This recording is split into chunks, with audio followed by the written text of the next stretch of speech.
હવારમાં ના ધોયા વગર ફોન ને કેમેરો બે પકડી લ્યો. સોરી ફોન એકલો પકડ્યો તો નાઈ ગયો તો સમોસા વાળો સમોસા વેચવા માટે તો આપણે ઊંઘમાં જાગી ગયા સમોસા ખાવા માટે પીછા. સવારમાં હું ગમે જેટલી ઊંઘમાં હોય પણ નાસ્તા વાળો બૂમ પાડે એટલે હું ઊંઘમાં પણ જાગી જ જાઉં કે હું નેન પરથી છાટુકડો છોકરો છું. નાસ્તો કરીને આપણે એકદમ થઈ જાય રેડી ના ચોઈ જવાનો પ્લાન નતો બનાવ્યો. અમારા ઘરની પરંપરા છે કે બૈરોના કામ આદમી કરે. ધીસ ઇઝ અમારા ઘરના સરપંચ સાહેબ બહુ ડેન્જર માણસ છે. આવી જો પછી ગાયક ગા મોમાં ઘેર નીકળને તો બકરીઓ કાતરવાના કામ ચાલુ હતા તે પછી લઈ લીધું સીધું મારા ભત્રીજાને. મને કોમ ના વરગાડ દે ને બહુ બુદ્ધિશાળી માણસ છું કાકા. જો હુંડી હું તારા હંગાત છું તો હુંડી કોઈ તને કોમ જ નહીં બોલાવે.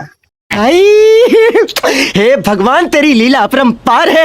આપણે રાજુ કલાકાર અંગાથી થોડી વાર થઈ વાતચીત. રાજુ કલાકાર ને આપણે સંભળાય પેલું ગીત તૂને દિલ પે લગી હે મેરે દિલ. આપણા દિમાગમાં એક ખ્યાલ કે આપણે જઈએ આપણે પકોડી ખાવા માટે પણ મહી શું બાઇક લઈ જઈએ એ વિચાર કરતો હતો.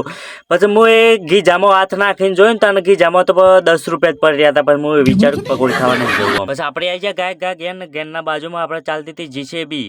તે ઓને કહેવાય પેલાને કહેવાય ટ્રેક્ટર નું ઓને કહેવાય જીસીબી ને ટ્રેક્ટર નું નામ કહી દેવ સૌરાજ. જીસીબી એનું કામ કરતી હતી ને આપણે આવી ગયું જરૂરી કામ છે. જરૂરી કામ ને આપણે ફટાફટ નિપટાઈને આવીએ જીસીબી નું પાછું કામ જોવા માટે. એટલે અમે કે તું એ જરૂરી કામ નથી રાખેલું કોન્ટેક્ટ કરી રાખેલું છે લઈ જોવા બતાવો નાવાનું જેમ કરીને કેવું જરૂરી કામ તો ખાવાનું હતું. પણ તમે લાઈક ને ફોલો કરતા જજો નવા મિની બ્લોગ જોવા માટે. મળે બીજા મિની બ્લોગ ની અંદર. અને એક વાત તો કહેવાની રહી જ કે હું નેન પરથી જ છાટુકડો છું.